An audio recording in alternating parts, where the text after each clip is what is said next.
Wrexham! Wrexham! Mae Wrexham ar y blaen!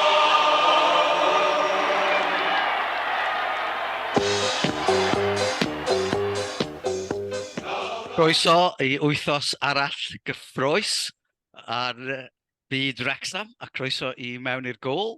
A yma heddiw unwaith eto mae Arwel Owen, Ifor Owen ac Alun Owens. Neu falle fel oedd hi wythnos yma. Oedd hi bron yn wythnos wych, ond falle ddim cweit yn taro'r nod, ond buddugoliaeth gêm gyfartal, 4 pwynt, a dechrau ar ddisadwn ar y cae ras efo buddugoliaeth o 6 gôl i ddim. Beth ti fel o hynny, Ifor? Grêt, just y ffordd i fwnsio nôl, rili ar ôl y gêm Olstring yna, ar ôl Siom yn fanna. Dechrau'n grêt, cael gôl gynnar, bob dim yn mynd yn iawn, rheoli'r peth. Bod yn mynd i ffwrdd, a Mendy'n dod ymlaen, a fel bod Morcambe yn gwybod beth i wneud efo fo am gyfnodau. Wedyn oedd 3-0 hanner amser, a wedyn yr ail hanner, oedd hi'n eitha hawdd, dwi'n meddwl cyfforddus. Bêl-droed gwych ar y degau, a'r gwrs hat-trick i Melyn, oedd ddim wedi gallu bod yn gwell, dweud gwir. Arwel, rhywbeth i ychwanegu? Na, cytuno, Ifor, 100%. Pan nes i weld y team sheet, o'n i'n meddwl, wel, dwi'n meddwl hwnna ydy'r tîm cryfa. Yn enwedig pan oedd Mendy ddod arno, dwi'n meddwl na y tîm nath orffen y gêm yna, neu tîm ar ôl i Mendy ddod arno, ydy'n tîm cryfa ni, a un o'r pethau mwyaf dwi wedi sylwi am y 2 gêm dwytha, y gwahaniaeth mawr o ran safon y pêl-droed ydy Andy Cannon, a nath o gael yr un math o effaith tymor dwytha pan nath o ddod i fewn. Nath o gael dechrau di-hyder ofnadwy, dechrau tymor yma, ond be mae'n rhoi, dwi'n meddwl ni, ydy dim bwys lle mae'r bêl ar meddiant gan Wrexham os ydy yn y cefn, yn y canol, fyny'r ffrynt. Mae Andy Cannon wastad yn opsiwn i basio, wastad. So, dyn ni'n chwarae lot mwy o bêl-droed. Dwi'n meddwl oedd y meddiant yn rhywbeth fatha 60% ar y penwythnos yn erbyn Morcambe. A wedyn, dyn ni byth yn 60% yn erbyn y tîmau gwana. Felly, mae fwy o sydyn yn neud ni'n dîm deniadol iawn i wylio. A dyn ni'n deud hynny'n aml iawn. Dyn ni wedi bod yn lladd ar y tîm o chwarae'r peli hir yma o'r dechrau, a mae wedi cael impact positif iawn ar faint o bêl-droed da ni'n chwarae trwy canol cae. Felly, a hapus iawn, fel oedd Ifor deud, canlyniad a perfformiad, o'na ddim gwendidau, o'na ddim byd siomedig o gwbl gwych. Oedd hi'n bleser, doedd, a eto, nath ddigwydd yn y gêm Gillingham hefyd. Pa mae Wrexham yn sgorio'n gynnar yn y cae ras, da ni'n edrych yn gyfforddus iawn yn dydana. Da ni'n edrych fel bod ni'n mynd i fynd ymlaen i ennill y gêm. A dwi'n cytuno fod ti, a sy'n ychwanegu at y ffaith fod ti'n deud bod cael Andy Cannon yn ei gwahaniaeth mawr y mae o, ond dwi'n meddwl bod cael O'Connor, Evans a Cannon efo'i gilydd ar y cae yn gwneud ni gymaint gryfach mewn meddiant. Ac oedd yr un peth yn wir pan oedd Cannon yn chwarae yn y canol a Evans a O'Connor yn y cefn. Ond dwi'n meddwl falle, nawr ni ddod at yr ail gêm mewn munud, mae rhywun fel James Jones yn rhoi mwy o redeg i ti, a weithiau da ni'n colli hynny. A fyswn ni bron yn deud, ar ddechrau tymor, oedd gen ni Luke Young, oedd yn rhoi chydig bach o gyfeiriad o redeg a pasio, ond ddim gystal â Cannon. Ond dwi'n dal ddim yn hollol sicr os mewn gemau oedd i cartre falle, os ydy Parky yn gwbl hapus efo pwys yn chwarae ar ochr dde canol cae. Ond oedd disadwn yn wledd yn doedd. Chwarae bendigedig, fel ych chi'n deud, oedd o just yn wych i weld Melyn yn ôl ar ei orau ac yn cael hat-trick a yn teimlo fod wedi rhoi'r anaf tu ôl iddo fo ac yn berfformiad arbennig. A wedyn athon ni mlaen i Harrogate ar y nos Fawrth, ond cyn hynny, oedd Ifor eisiau deud rhywbeth? Na, o'n i jyst eisiau deud bod fatha Morcambe yn math o dîm, da ni'n hoffi chwarae yn erbyn, oedden nhw'n sefyll i ffwrdd ohona ni, oedden nhw'n gadael ni gael lle, a unwaith gathon ni'r gol gynnar na, dwi'n meddwl gyda nhw'n fawr o teb. A pen os nhw ddeffro chydig bach, gathon ni'r drydydd, a dyna ni wedyn. A dwi'n meddwl, oedden nhw'n edrych fel tîm oedd newydd golli rheolwr, dyna cwbl yn eisiau dweud, really. Jyst yn cyferbyniad rhwng hwnna a'r gêm cynt yn Altrincham, really, lle oedd Altrincham reit ar yn penna ni drwy'r adeg. Oedd, a dwi'n meddwl, maen nhw'n dîm sydd yn licio chwarae ar y brec, torri. Ac i fod yn onest, dyna sydd oedd Harrogate yn chwarae yn y hanner cyntaf nos Fawrth, de, a eto, oedden ni'n edrych yn gyfforddus efo hynny, ond fel newn ni glywed mewn munud, na pethau newid tua diwedd yr hanner cyntaf, yr ail hanner, a oedd lot o hynny dwi'n teimlo, fel ti'n deud, i fod nath nhw roi mwy o bwysau iddyn ni, chwarae mwy fel Accrington, a falle doedd gennym ni ddim yr atebion i gyd. Ond beth ti'n feddwl am y gêm yn ei gyfanrwydd nos Fawrth Arwel? Fel i ti'n dweud, dwi'n meddwl bod yna lot i cael ei ddeud am bod ni ddim cweit wedi pwysio drwad a credu gyfleon yn yr ail hanner a bod bosib bod y ffaith bod y Concord ddim yn cael anaf. Ond dwi'n meddwl fedri ddim edrych lot heibio ffaith bod Harrogate di chwarae gymaint gwell yn yr ail hanner. Ond nhw'n gwynebau ni, ond na ddim lle ar yr esgyll. Oedd o fel bod nhw wedi deffro, ond nhw'n lwcus i gael y gol cyn hanner amser, cos oedd yn hollol yn erbyn llif y chwarae. Ond wnaethon nhw sicr ddod allan fel tîm gwahanol yn yr ail hanner, a wnaethon ni'n anffodus. Hyd yn oed pan oedd hi'n 2 gol yr un, o'n i dal yn teimlo bod gen i ddigon i gael 3 pwynt, ond wnaethon nhw jyst dod allan fel tîm gwahanol, tîm yderus, oedden nhw'n drefnus iawn, amddiffyn yn dda. So, dwi'n meddwl, da ni'n neud hyn yn aml lle da ni'n rhoi cweir rhywun ar ben wythnos, a wedyn mae'r gêm nesaf, da ni'n ysu am 5-0 a'r 6-0 eto, ond yn cyd-destun y ffaith bod yr tîmau yn cwmpas ni wedi cael canlyniadau digon siomedig ar nos Fawrth hefyd, dwi'n meddwl, na i gymryd y pwynt na, achos oedd ar un adeg oedden nhw'n edrych y tîm fysa'n sgorio'r drydaith. Mae rhaid deud bod nhw, wel, Wrexham wedi dechrau'r hanner cyntaf fel orffennau nhw ar ddisadwn nhw, nathon ni chwarae yn arbennig o dda. Chwarae mor dda, fel pan oedden ni 2 gol i ddim ar y blaen, mi nath Ifor roed ar grŵp cochion De Cymru yn darogan y byddai Wrexham yn gyntaf yn y gyngrair cyn Nadolig. A nath ynghalon ni suddo pam nes i weld hynna, achos nes i fel, wel, mae hwn yn temptio ffawd. A wedyn, o mewn cwbl o funudau, oedd o Cwanco wedi cael taro i ben yn doedd ac yn dal i un, a wedyn ath y gol i fewn. Hyd o wedyn, nath George Evans andros o ergyd, so ni wedi gallu fod 3-1, a dwi'n meddwl fysa ni wedi ennill y gêm yn hawdd, achos doedd gen Harrogate ddim byd i gynnig, ond dwi'n meddwl nath y gol yna, jyst cyn yr hanner, godi'r dorf yn fwy na dim yn dod, torfwy ar flwyddyn i Harrogate, wedi agor stan newydd, a wedyn yn yr ail hanner oedd hi'n diwrnod caled yn y swyddfa, fel maen nhw'n dweud. Nath ni newid y gêm i gyd. Beth ydych ti'n meddwl, Ifor? Ie, dwi'n meddwl oedd y peth George Evans, ergyd George Evans, hwnna ddim wedi fewn. Dwi'n meddwl sa'r gêm, mae'r cyd i ddod i ddweud, helo. Sa'r gêm wedi bod yn hollol wahanol, sa'r ddim wedi medru cario ymlaen. Mae o'n bryder, ddo, bod y ffordd da ni ddim yn perfformio oddi cartre yn gyffredinol. Mae Notts County yn teimlo fel eithriad, dweud y gwir. Dwi'n siŵr sydd blinder yn ffactor.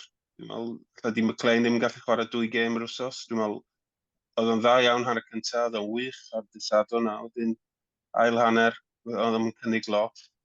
A oedd ni'n taro'r peli hir yma, oedd hi'n ddiflas i wylio, o'n i'n meddwl o'r ail hanner yna. A hefyd efo Mullin, di o ddim fel bod o'n sgorio oddi cartre, lle mae o'n cofio wan i'w garte, oedd o wastad yn sgorio oddi cartre, beth yn sgorio adre, mae Mullin fel arall.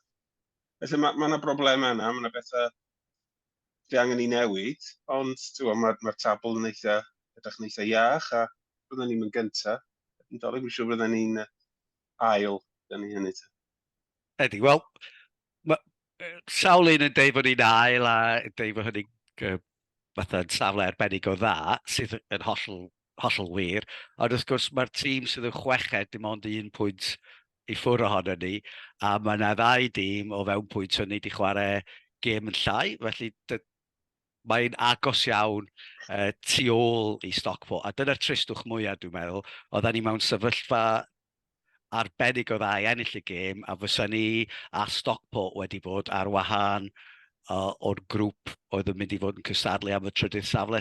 Dwi'n teimlo fel bod ni wedi colli cyfle eiraidd, a dwi'n cytuno fo chi, mae yna yr un problemau sy'n codi, pam da ni dan bwysau, da ni jyst yn hitio'r peli hir yma, a da ni'n colli y pêl-droed da, da ni wedi bod yn chwarae'n ddiweddar, chwarae'r bêl ar y ddeiar trwy'r canol, a fod Cannon ar y cae ar ddechrau'r ail hanner, nathon ni golli hynny. Felly dwi dal, swn i ddim yn synnu os o'n i'n prynu chwaraewr canol cae ar y dde ym mis Ionawr, achos mae Parkinson falle fod o'n dal i chwilio am yr ateb o ran, a dim o reidrwydd gwendid unrhyw chwaraewr yn arbennig, ond dwi'n meddwl just y balance, falle, achos mae Elliot Lee yn o'i natur yn ymosodol, felly mae angen rhywun sydd yn gallu dal y bêl, ond hefyd yn gallu rhedeg yn ôl ymlaen, yr chwaraewr y box-i-box yna hefyd, ond hefyd gallu chwarae pêl-droed. Felly,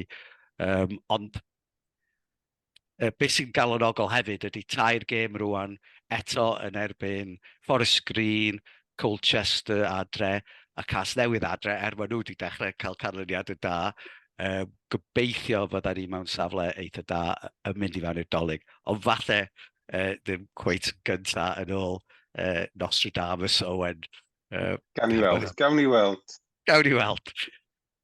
Da ni'n gadael y gyngrair, fydd falle yn neis gael newid ar adegau, chydig bach llai o bwysau.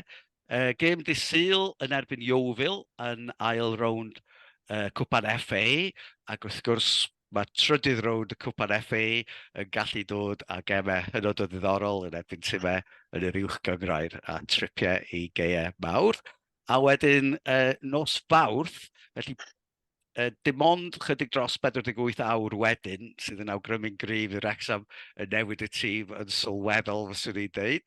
Da ni'n dechrau yn rownd knockout troffi yr EFL, a hynny yn erbyn Burton, neu fel da ni'n ei alw o rwan, The Fleur Robinson Derby. Felly, 2 gêm ddiddorol, tîmau diddorol, falle fydd gennym ni i chwarae, a fydd yna bethau i chwilio allan amdanyn nhw'n bendant. Felly, be fydd i di chwilio allan amdanyn nhw Arwel?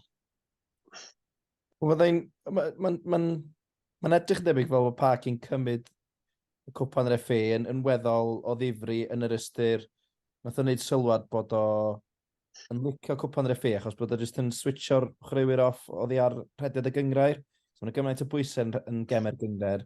Mae'r cwpan yr FA yn rhoi cyfle iddyn nhw gystadlu mewn cystadleuaeth gwahanol, wrach agwedd ffresh at y gêm neu be bynnag, ac yn amlwg, da ni cael dipyn o sylw ar y teledu hefyd, a mae hon cael ei darlledu, CPDWrecsam yn y blaen. So dwi'n mwynhau'r elfen yna. Fyddai digwydd bod un o'r gemau Pryneg edrych fynd i wylio, ac edrych fynd â fy nai i wylio. Felly, dwi'n edrych ymlaen at hynna. Yn amlwg mae Yeovil, maen nhw ar frig yr Conference South y be bynnag dyn nhw. So ni'n tybio falle bod nhw'n gêm galetach na gwrdd llynedd, achos maen nhw arediad da, maen nhw'n ennill yn aml, maen nhw'n gymryd i ganiatol, maen nhw'n chwarae well na oedden nhw tymor dwytha, felly. Dwi'n edrych ymlaen, a dwi'n gobeithio wneud o roi tîm gweddol dda allan, a wedyn Burton, free hit, dwi wedi crybwyll yn y blaen, geitho chwarae sgwad hollol wahanol. Dyn nhw'n chwarae'n dda ac yn cael canlyniad gret os dim yn y ddiwedd y byd. Dyna sut dwi'n gweld i, dwi'n gwybod os ydych chi'n anghytuno. Cwch chi anghytuno os ydych chi eisiau? Dwi'n meddwl fydd yna gliw i be fydd yn digwydd mis Ionawr, efo pwy sy'n mynd a pwy sy'n dod.